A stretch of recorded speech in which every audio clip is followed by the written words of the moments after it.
There really is no place like New York. The New York Knicks beat the San Antonio Spurs for the NBA Cup 124-113. It was a fantastic game. I still think there are some problems with how people view the perception of the NBA Cup, but it was still a fantastic game and a fantastic idea. I've never really done a react video like this, like an instant reaction kind of thing, so you have to bear with me. I did want to talk about both teams and what they can garner from this, what they can learn from this experience. Let's talk about the elephant in the room for the San Antonio Spurs. If Victor Wembanyama was not on a minutes restriction, if he wasn't only playing 24 minutes a game as he ramps up from this injury, I feel like this could be potentially a different game. The news obviously came out after the fact that his grandmother had passed away the day of the NBA Cup, so condolences all around. There were external factors affecting Victor Wembanyama for this game. But you have to play the game. You have to play the people that are in front of you, and for essentially half the game, the New York Knicks took advantage of the fact that Victor Wembanyama was not on the floor. There were some bright spots for the Spurs. Obviously, Victor Wembanyama finished the night with 18, 2 blocks, a shot pretty efficiently. Dylan Harper had a great game too. It should be noted that there was a chunk of the season where he was not playing, so coming back this strong was really important for the Spurs. Prior to this game, Dylan Harper hit 10 threes all season, and tonight hit 5 of them, went 5 for 7 from deep. And Dylan Harper has an NBA-ready game. He had that coming into this year, especially on the offensive end, but it did take some time to figure out his role, especially with all the guards on this team. But I said it online, follow me on Twitter or Blue Sky, that in like 3 years, the pick your poison game between Dylan Harper, Steph Castle, and Victor Wembanyama is going to be a real bitch for teams to figure out. Almost the inverse of what Dylan Harper is viewed as, especially coming into this year. Stephon Castle was NBA ready from the defensive end, but this year he has proven to be just an NBA ready guard. He does need to be more efficient. I'm not going to sit here and pretend like he doesn't, but finishing the game with 15 points, 7 rebounds, 12 assists, and a block is pretty good, especially for a second-year player. De'Aaron Fox does what De'Aaron Fox does. Again, needs to be more efficient, much like the majority of his career, but when he saw openings, when he saw matchup advantages for himself, he took advantage. He saw Jalen Brunson on an island and attacked him, and he finished the night with 18, 6 rebounds, and 2 blocks. Despite the outcome of the game, the Spurs really had a full embodiment of team basketball, of Spurs basketball. I was talking to my buddy AJ over the Baseline Bums podcast, go check them out, prior to this game, and Harrison Barnes was brought up in conversation. And while he still overall was pretty efficient, he went 0 for 4 from 3, which if this game was last week, I would have assumed he would have hit all 4. And then somebody that the Spurs stole from my Celtics, my baby boy, Luke Cornett, did Luke Cornett things. 14 points, 7 for 9 from the field, had 5 offensive rebounds, and was a perfect outlet for anyone who needed help. Now, there were some people on this team that you could consider lacking. You could have expected more out of. Me personally, I would have expected more out of Keldon Johnson. But Keldon Johnson, at this point in his career, is really like a hustle guy. He's not a guy that you lean on for offensive purposes at all. I think the Spurs played a great game. I think that they deserved to be in this championship game. The problem is how they executed down the stretch. Now, of course, Vic wasn't in some of these games prior to the knockout rounds, but the second that he was available, the Thunder and the Knicks both changed the way that they played basketball the second that Vic stepped on the floor. All of the Thunder game, and especially the first half of the Knicks game, they were not attempting anything close to the rim. The Knicks did what they could to bring Victor Wembanyama out from the paint. They tried to put him on OG or Josh Hart, put him in the corners and see if they could attack that way. But ultimately, the presence of Victor Wembanyama was just too strong for anyone to attempt anything near the rim. Now, of course, the Knicks did take advantage of him not being on the floor and attack the rim a lot more. But in the second half, for whatever reason, they just decided that Victor Wembanyama was not as big of a threat anymore, and they started to put their head down and get to the rim. After New York started to get on a little bit of a run, it was really important to be level-headed and be calm and understand the moment. The problem is that these very young, very inexperienced Spurs did not know how to do that. I've been pretty critical of Victor Wembanyama in the past. I'm not going to sit here and pretend like I haven't. My problem with him is that he has the opportunity to be the most dominant, the most efficient player in the league, and chooses to do guard things when he needs to remember that he's 7'5". And this is not an opinion of someone who believes that all big men need to stay around 3 to 5 feet from the rim.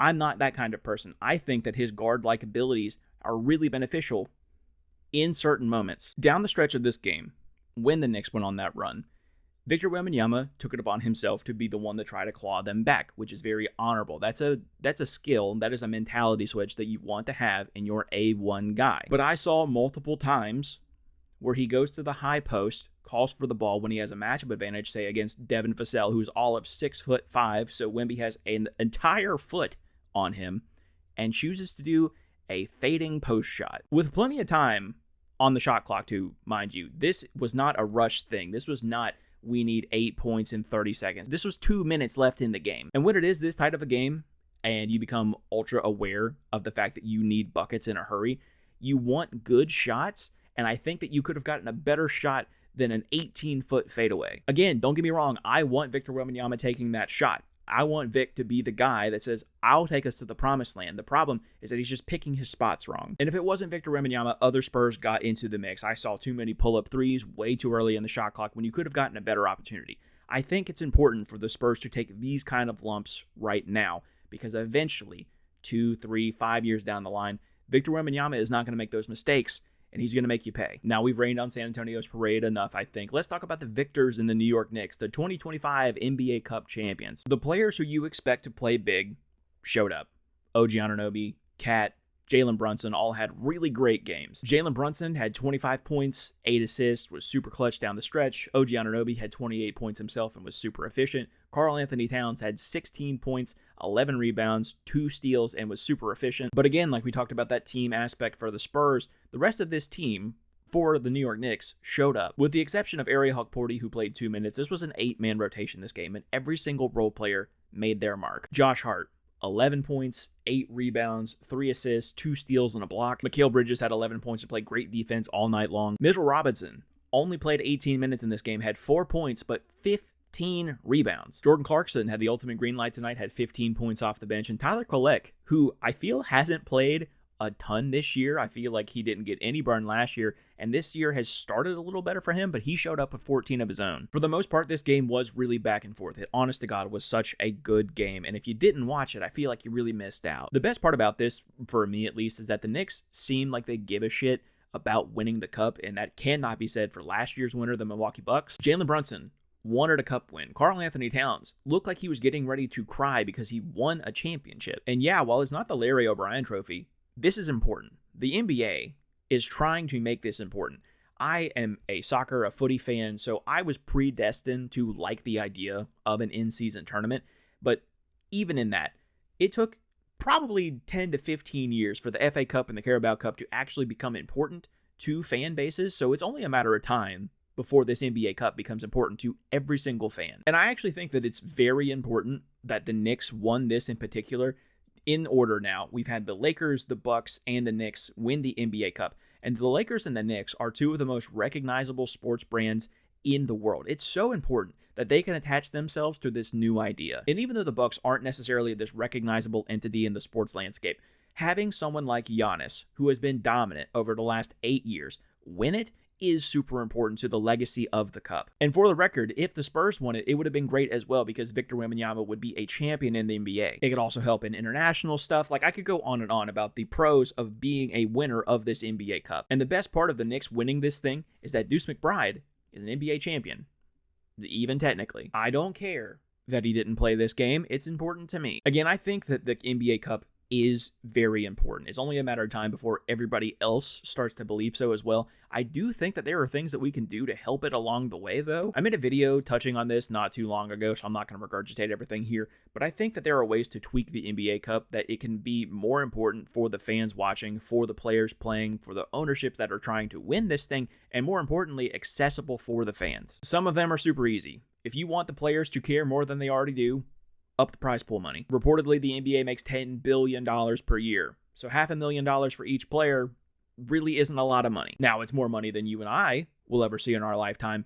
But when these players are already making at least triple that for their yearly salary, it's not that much money. The NBA could go into their pockets a little deeper. Outside of the pride of winning, if you want the NBA ownership groups to care about this thing, if you want them to celebrate the win, if you want them to have nice championship banners, you have to make sure that if they win this, they are also taken care of. And the way that I think that you could do that is award them the 15th pick in the draft if you win the NBA Cup. If you're this up-and-coming team, having essentially a lottery pick could really be beneficial for you.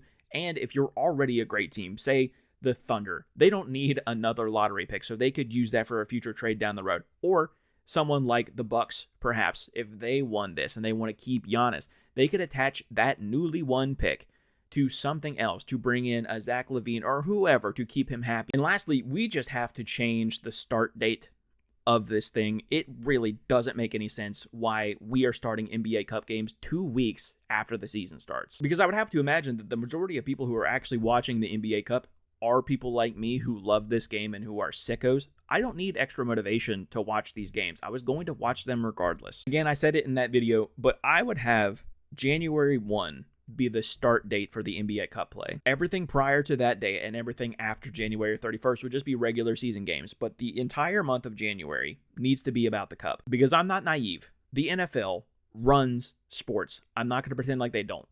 After the NBA games, though, on Christmas, that's when the casual fan starts to turn into the game. If you're even a casual fan of the NBA, you're generally locked into the NBA after the Christmas Day games. So why wouldn't we put the tournament right after that? And honest to God, I would keep everything about the NBA Cup the exact same way as it pertains to how you win the group, who gets the wildcard spots. I think that's great. I did misspeak earlier. It doesn't have to be January 31st at the end date. I, honest to God, think that you could accomplish everything in the NBA Cup that there is to accomplish, from the group play to the knockout rounds to the championship game, from like January 1st to Martin Luther King Day, maybe a little bit after. And you would also be able to give players adequate time to recover from these games, which is the most important thing to stop injuries. Regardless of my diatribe, I do think this was a great game. If you do not care about the NBA Cup, I am begging you, next year, give it a go. Give it an earnest try to care about this, and hopefully you become hooked like I am. Because let me tell you, if the Celtics don't win the 2026 NBA Cup, I will become deathly ill. Who do you think is going to win the NBA Cup next year? Let me know down in the comments below. While you're down there, check my description. I've got a link tree with all of my socials: Blue Sky, Twitter, Instagram, TikTok. I am everywhere, and I even have a Discord community that I would love for you to be a part of. But that's going to do it for me today. Be kind, tell somebody you love them. I'll see you in the next one. Barely scraping by, trying to stop puffing. I'm trying to be one of the greats.